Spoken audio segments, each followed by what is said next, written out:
The headline is not hyperbole. Putin is, in fact, terrified. But his fear isn't of a massive Ukrainian ground offensive.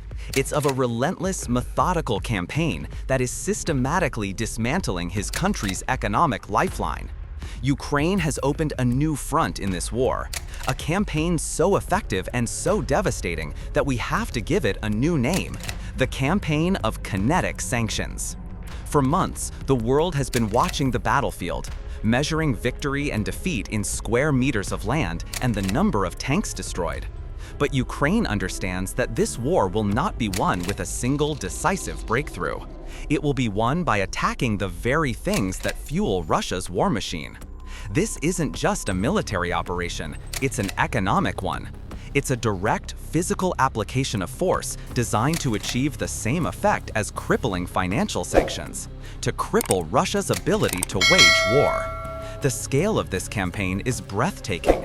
We now have the data for August, and the numbers tell a story of an unrelenting assault. According to open-source intelligence, there were 45 successful strikes on Russian oil and gas facilities last month alone. That number is staggering, and it shows a level of focus and a scale of operation that we have not seen before in this war. To put that into perspective, in the same period, there were only 12 strikes on railway infrastructure and 6 on military-industrial plants. The message is clear. Ukraine has chosen its primary target, and it is hitting it with a level of precision and consistency that is a testament to its strategic foresight. This campaign is the most powerful use of Ukraine's limited resources. It understands that you don't have to hit a target for $1 million to cause $1 billion of damage. These attacks are a perfect example of asymmetric warfare. The drones they use are relatively cheap and disposable, but the targets they hit are irreplaceable and fundamental to Russia's entire system. The oil refineries and pumping stations they are striking are complex technological systems that cannot be easily repaired, moved, or hidden. Their large, vulnerable, above-ground infrastructure is a perfect target for an enemy that has mastered the use of long-range drones. This isn't just a one-off attack. It's about a new, systemic form of warfare that is forcing Russia to deal with a new kind of threat, a threat it has no easy answers for. The long-term goal of this campaign is to bring about a full-blown fuel crisis in Russia, a crisis that will impact both the civilian economy and the military's ability to operate. This is a classic example of a strategy that has been proven throughout history. We saw it in World War II when the Allies systematically bombed Nazi Germany's synthetic fuel plants, a campaign that ultimately choked off their economy and brought the war to a decisive end. Ukraine is applying that same proven strategy today, using a modern tool to achieve a classic military objective. This is a brilliant and brutal campaign, and the sheer number of successful strikes shows that Russia's air defense is either woefully unprepared or simply overwhelmed. The campaign of kinetic sanctions is not just a new chapter in this war. It's the one that has the potential to bring it to a decisive end. We've established the scale of this campaign, but the most important question remains: why oil? With thousands of military targets, from command posts to ammunition depots, why has Ukraine chosen to focus its limited long-range capabilities on oil refineries and storage depots? The answer lies in a simple, brutal lesson that was learned decades ago. Some targets are more vulnerable than others, and hitting them provides a disproportionately greater return. This isn't just a modern tactic, it's a strategy that has been proven by history itself. Look at World War II. The American and British Air Forces spent years and countless lives trying to bomb German factories and weapons plants into submission. Despite immense effort, German war production continued to grow and even peaked in 1944. It was only when Allied command shifted its focus to a different target that the tide truly turned: oil refineries and synthetic fuel plants. These massive, sprawling installations were impossible to hide. A single bomb, even with the primitive targeting of the era, could ignite a fire that would knock the entire plant offline for months. The result was catastrophic. Germany's fuel production was choked off, its army and air force were starved of power, and the war was shortened by many months. Ukraine is applying that same devastating, time-tested logic to its modern campaign. And it's a strategy that perfectly matches the realities of this conflict. According to military experts, hitting fortified military targets requires a different kind of weapon entirely. A deeply buried command bunker or a hardened underground munitions depot would barely be scratched by a drone carrying a few dozen kilograms of explosives. For that kind of job, you need a high-explosive warhead of 500 or 800 kilograms, delivered by a costly cruise or ballistic missile. But an oil refinery is a different story. It is a vast, complex machine that must exist above ground. Its vital components, the distillation columns, the storage tanks, the pumping stations, are all out in the open, exposed and highly flammable. A single drone, even if it's one of a dozen, can cause a chain reaction that knocks a key part of the entire plant offline. This isn't just about a one-time explosion, it's about causing systemic and lasting damage.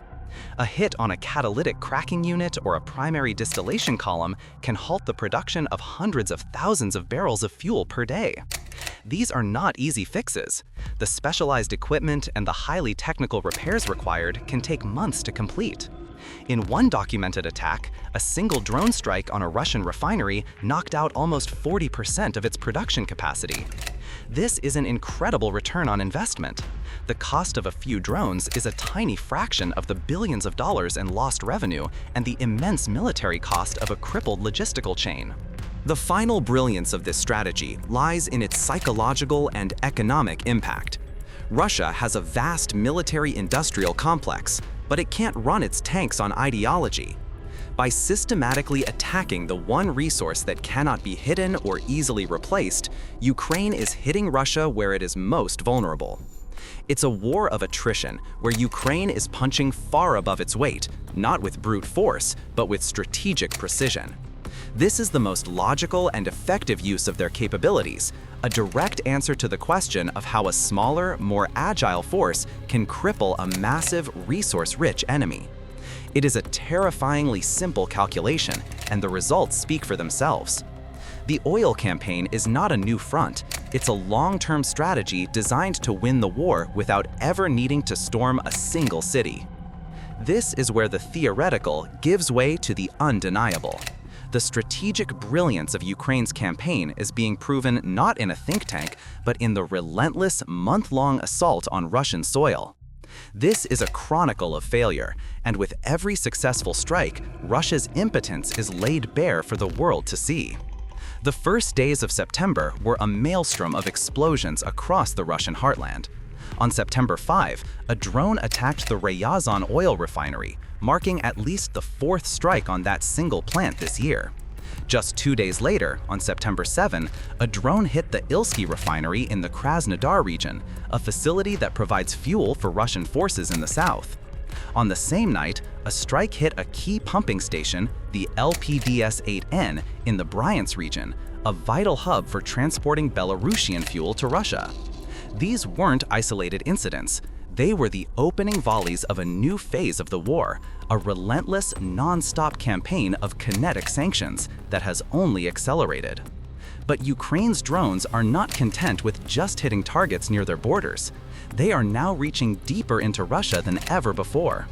On September 8, a strike hit a Transneft pumping station in the Vladimir region, a direct hit on the logistics for Moscow's fuel supplies. On September 13, the unthinkable happened. Drones flew over 1,000 kilometers from the Ukrainian border to hit oil refineries in Ufa, a city deep in Russia's heartland. And just a day later, on September 14, drones struck the Kurishi refinery near St. Petersburg, one of the largest oil plants in the entire country. This wasn't a lucky shot. It was a clear demonstration that Russia has no safe place, that no strategic target is out of reach. The question is no longer whether Ukraine can hit these targets, but why Russia can't stop them. The answer, according to Russian sources themselves, is stunning in its clarity and its incompetence. A well-known pro-Russian blogger and combat veteran wrote that the people responsible for Russia's air defense are incompetent. He argued that they are a product of a military academy system that never prepared them for modern drone warfare. He said that Russia has the technology and the measures to counter these attacks, but that the people in charge are simply unable to implement them. The bureaucracy and a deep-seated arrogance have left Russia's most critical infrastructure completely exposed. And the problem goes deeper than military incompetence. The Russian state has created a system that is actively preventing its own defense. As one Z-Channel analyst wrote, the army has a shortage of air defense systems, the National Guard lacks the right equipment, and even the oil companies themselves are forbidden by law from arming their own security forces. They can't install their own anti-drone systems, and they can't create armed teams to protect their facilities. This is a system that is rigged for failure, a top-down bureaucratic monster that cannot adapt to a fast-moving decentralized threat. While the drones are wreaking havoc, the Russian authorities are squabbling over who is responsible, paralyzed by red tape and a complete lack of initiative. This isn't a military that can win a war of attrition. It's a system that is actively self-destructing. The chronicle of Russia's failure is being written one explosion at a time, and the world is watching. We've seen the strikes, and we've seen the military's failure to stop them. But the real story, the one that should keep the Kremlin up at night, is the devastating domino effect that is now cascading from these attacks. The consequences of this unrelenting assault are not staying within the fences of a refinery. They are spreading across the entire country, a wave of destruction that is moving from the oil fields to the front lines. The first and most immediate effect is a nationwide fuel crisis. This is not a localized problem anymore. It began in the far-flung regions of the Far East and Crimea, but it has now spread to over 20 regions of Western and Central Russia. Gas stations are running out of fuel, independent stations are shutting down, and long lines are appearing wherever a delivery manages to arrive. This isn't just an inconvenience for civilians. It's a tangible, daily sign that the state is failing to provide a basic necessity. It's a crisis of confidence, and it is a direct result of Ukraine's campaign. The state is now trying to manually control fuel shipments via railway, an absurd and inefficient measure that proves how panicked they are. And while some might argue that this doesn't affect the military, they are dangerously wrong.